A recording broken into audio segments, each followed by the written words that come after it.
O arquivo esquecido do Vaticano. Antes de continuar com essa revelação, escreva nos comentários de onde você está assistindo esse vídeo. Quero saber até onde essa revelação de Deus está chegando e se inscreva no canal para ser o primeiro a receber novos vídeos. Pouca gente sabe, mas sob os corredores silenciosos do Vaticano existe um dos lugares mais restritos do planeta, o Archivum Secretum Apostolicum Vaticanum, uma biblioteca subterrânea que guarda documentos de quase 2000 anos de história. Lá dentro há mapas, cartas, manuscritos e até diários de papas que jamais vieram a público. E entre esses registros proibidos existe um conjunto de pastas que não aparece nos catálogos oficiais. Pastas rotuladas com um símbolo simples, mas perturbador, uma linha atravessando um círculo, como uma cicatriz no céu.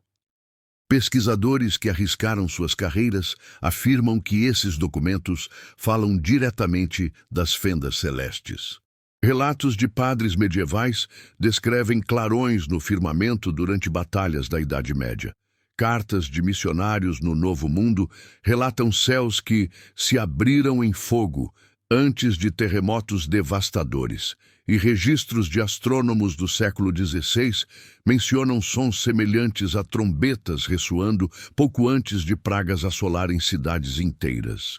O mais inquietante é que, em muitos desses textos, os fenômenos são descritos em série. Não apenas um, nem dois, mas 7 sinais que iriam se repetir até o fim dos tempos. E de acordo com essas escrituras, as 3 primeiras fendas seriam apenas um prelúdio. O verdadeiro terror começaria com a 4ª. Nos manuscritos, ela era chamada de a Fenda de Sangue. A descrição fala de rios que mudariam de cor, mares tingidos como se a própria terra estivesse sangrando. Para alguns estudiosos, isso é apenas metáfora para guerras ou pestes. Mas há registros de pescadores na Itália, no século XII, que viram suas redes emergirem em águas vermelhas como vinho logo após um rasgo luminoso no céu. Coincidência ou um padrão que insiste em se repetir? Mais perturbador ainda é que, em um relatório de 1978, nunca divulgado ao público, cientistas ligados ao Vaticano registraram a presença de uma anomalia marinha no Atlântico Sul, uma pulsação luminosa que se assemelha a um coração batendo sob as águas. Eles a batizaram de Cor Rubrum, o coração vermelho. Segundo o documento, se essa anomalia estivesse ligada às fendas, o próximo evento não seria apenas atmosférico, mas biológico, capaz de alterar a própria composição da água e da vida na Terra. Agora, imagine o impacto. Rios correndo em tom carmesim, mares tingidos, alimentos contaminados, ecossistemas colapsando. Não seria apenas um fenômeno visual, mas uma mensagem brutal da natureza, ou de algo além dela. Mas o que o Vaticano teme não é só a transformação da Terra. O que eles realmente escondem é que essa fenda de sangue seria o marco da irreversibilidade. Em outras palavras, uma vez aberta, não haveria mais retorno. O relógio do fim teria passado do ponto sem volta. E aqui surge a pergunta que ninguém ousa responder. Será que as fendas não são apenas sinais? Será que cada uma delas é uma tranca quebrada, liberando algo que esteve aprisionado desde o princípio da humanidade? Se for assim, a 4ª fenda não apenas tingirá a terra de vermelho, mas será a porta que libertará o que estava acorrentado nas profundezas. E se o que está vindo não for apenas destruição, mas algo que reivindica este mundo como seu? A 5ª fenda e o enigma da luz morta. Se a 4ª fenda já assusta pela ideia de rios tingidos de vermelho e mares pulsando como um coração vivo, os manuscritos secretos guardam um aviso ainda mais enigmático. A chegada da 5ª fenda, chamada de Lux Mortua, a luz morta, diferente das 3 primeiras rupturas, que foram vistas no céu e sentidas na terra, a 5ª não seria um fenômeno físico comum. Ela não brilha, não aquece, não dá vida. Essa luz é descrita como uma claridade sombria, uma iluminação que não ilumina, como se devorasse a própria escuridão, deixando o mundo mergulhado em um brilho espectral. Textos apócrifos encontrados entre os rolos do Mar Morto dizem: "E haverá um dia em que a luz surgirá, mas não dará sombra, e os homens temerão olhar para o firmamento, pois ver o céu será como encarar a morte." Mas não são apenas antigos escritos que falam disso. Os maias registraram em seus calendários ciclos de noites brancas, períodos em que a escuridão da madrugada seria substituída por um clarão leitoso, misterioso, vindo do horizonte. Para eles, esse seria o sinal de que o mundo dos vivos e o dos mortos começariam a se misturar. Agora, avance para o século XXI. Satélites modernos já captaram anomalias solares nunca vistas antes, partículas de energia que chegam à Terra sem gerar calor, apenas radiação invisível. Cientistas classificaram esse fenômeno como neutrinos fantasmas. Coincidência? Ou seriam eles o prenúncio da luz morta descrita há milênios? Imagine por um instante uma cidade inteira iluminada por uma claridade estranha, como se o dia tivesse nascido antes da hora. Mas, em vez de trazer vida, as plantas murcham, os animais ficam inquietos e as pessoas relatam sensações de desorientação, alucinações e até perda de fé. Isso porque, segundo os documentos do Vaticano, a quinta fenda não é apenas uma ruptura cósmica. Ela é um golpe direto contra a alma humana. Acredita-se que essa luz, ao atravessar nosso mundo, tenha o poder de alterar percepções, mexer com o inconsciente coletivo, apagar memórias ou despertar medos escondidos. Não seria a destruição pela força bruta, mas pela corrosão interna. Uma corrupção lenta, silenciosa, invisível. E aqui está a parte mais perturbadora. Nos arquivos do século XVII, um cardeal descreveu um episódio em que durante 3 noites consecutivas, o céu de Roma brilhou com uma claridade estranha. Ele escreveu: "Os sinos tocaram sozinhos e homens piedosos esqueceram suas orações como se a fé tivesse sido arrancada deles." O Vaticano classificou o caso como um delírio coletivo, mas registros semelhantes aparecem em outras partes do mundo. Se esses relatos forem reais, a quinta fenda já teria se manifestado, mesmo que apenas em fragmentos. Talvez não totalmente aberta, mas se anunciando aos poucos, como uma rachadura crescendo no véu da realidade.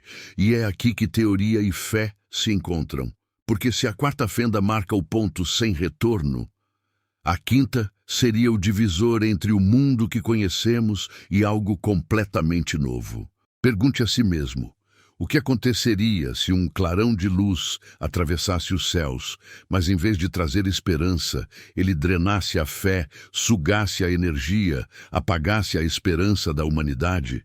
E se essa luz fosse, na verdade, a prova de que há forças além da nossa compreensão, já atravessando o portal, invadindo não só a terra, mas também a mente e o espírito dos homens? Se a fenda de sangue é o aviso físico, a luz morta é a provação espiritual, e segundo os registros ocultos, ela abrirá caminho para algo ainda maior. Porque se a quinta fenda corrompe a fé e a mente, a sexta será o momento em que eles finalmente atravessarão. A sexta fenda, a passagem dos guardiões. Se até agora as fendas foram vistas como sinais, corrupções ou avisos, os manuscritos mais temidos descrevem a sexta de forma diferente. Ela não seria apenas um presságio, mas o ato definitivo da travessia. O livro de Enoque já alertava: os vigilantes serão soltos de suas prisões e caminharão novamente entre os homens. Esses vigilantes seriam anjos caídos, aprisionados desde o princípio dos tempos, acorrentados sob as profundezas da terra até que os selos fossem rompidos um a um. Segundo o que está guardado nos arquivos secretos do Vaticano, a sexta fenda é chamada de Porta dos Guardiões. Os textos falam de correntes quebradas, de entidades libertas, de uma barreira sendo rasgada para sempre. Não mais metáforas, não mais sinais distantes, mas uma invasão direta do outro lado, para dentro do nosso mundo. E aqui está o detalhe mais perturbador. Não estamos falando apenas de seres espirituais ou figuras simbólicas.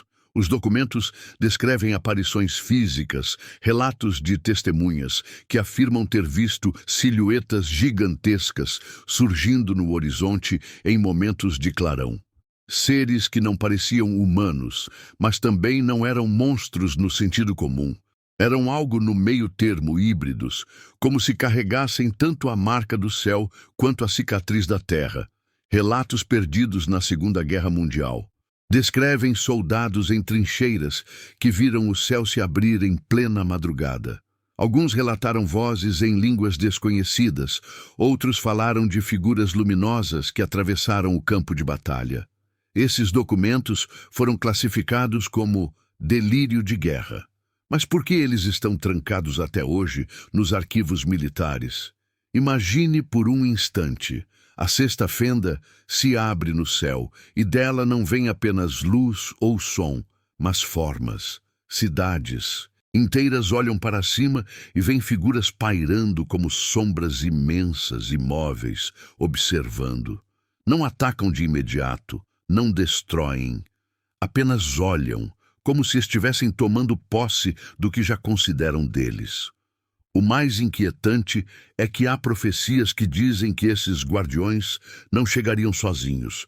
Eles viriam acompanhados de algo que a humanidade não está pronta para enfrentar. Uma distorção no próprio tempo. Dias que se encurtam, noites que se repetem, relógios parando e reiniciando sozinhos. Como se a presença deles alterasse as engrenagens invisíveis do universo. Para os antigos, isso seria a marca da quebra final da ordem divina. Para a ciência moderna, seria o colapso do espaço-tempo. Mas para a humanidade comum, seria simplesmente o fim da realidade como conhecemos. E aqui está a revelação que conecta todas as peças. Se a terceira fenda é o despertar, a quarta é o sangue, a quinta é a corrupção da luz, a sexta é a libertação. O mundo não estaria mais apenas observando sinais. Estaria diante da presença física daquilo que sempre esteve além do véu. Agora pense comigo. O que faria a humanidade diante da certeza de que não estamos sozinhos? Que esses seres não são mitos, mas realidades esquecidas? Pior ainda, e se eles não viessem como inimigos nem como aliados? Mas simplesmente como donos de um planeta que talvez nunca tenha sido nosso de verdade. O que o Vaticano teme, e por isso jamais revelou publicamente, é que a sexta fenda não seja apenas a libertação dos guardiões, mas também o anúncio de que a sétima e última fenda já está próxima. E quando ela se abrir, não haverá mais escuridão ou luz, apenas o julgamento final. A sétima fenda, o julgamento. Se as 6 primeiras fendas já carregavam terror, mistério e destruição, os textos mais antigos sempre alertaram. A última não será um sinal, será o fim de todos os sinais. E é assim que surge a descrição da sétima fenda, conhecida em diferentes culturas como o grande rasgo, o dia da divisão ou simplesmente o julgamento. Nos escritos apocalípticos, ela é representada como uma rachadura que não se abre apenas no céu ou na terra, mas no próprio tecido da realidade. Uma fenda que une todas as anteriores, consumindo tempo, espaço, fé, ciência e até a própria lógica humana. Diferente da quarta, sangue, da quinta, luz morta, e da sexta, os guardiões. A sétima não traz apenas fenômenos. Ela decide. Os documentos guardados em segredo descrevem que, nesse momento, cada ser humano enfrentará não um inimigo externo, mas o reflexo de si mesmo. Como se a fenda abrisse não apenas o céu, mas também o íntimo de cada alma. Imagine, o céu inteiro se rasgando como um vidro estilhaçado, revelando atrás dele não estrelas, mas um abismo vivo. Pessoas olhando para cima e vendo não apenas a destruição, mas a si mesmas, suas culpas, seus medos, seus pecados materializados diante de milhões de olhos. Não haveria como fugir, nem se esconder. Porque a sétima fenda não invade apenas o planeta, ela invade o coração de cada pessoa.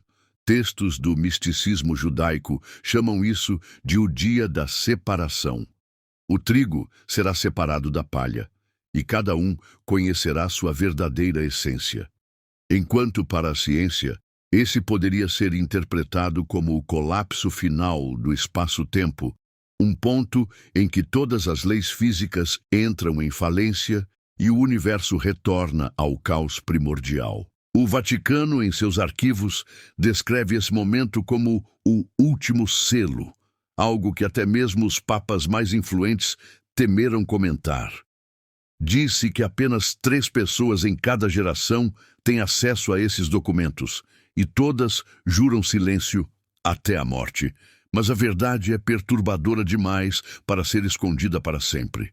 Segundo esses registros, quando a sétima fenda se abrir, não haverá mais neutralidade. Cada ser humano será puxado para um lado ou para o outro. Uns encontrarão redenção, outros serão tragados pelo vazio. Não será uma escolha, será uma revelação. E é aqui que todas as culturas, religiões e profecias convergem. Para uns será o dia do juízo final. Para outros será a hora em que os deuses antigos retornarão para reclamar o que é deles.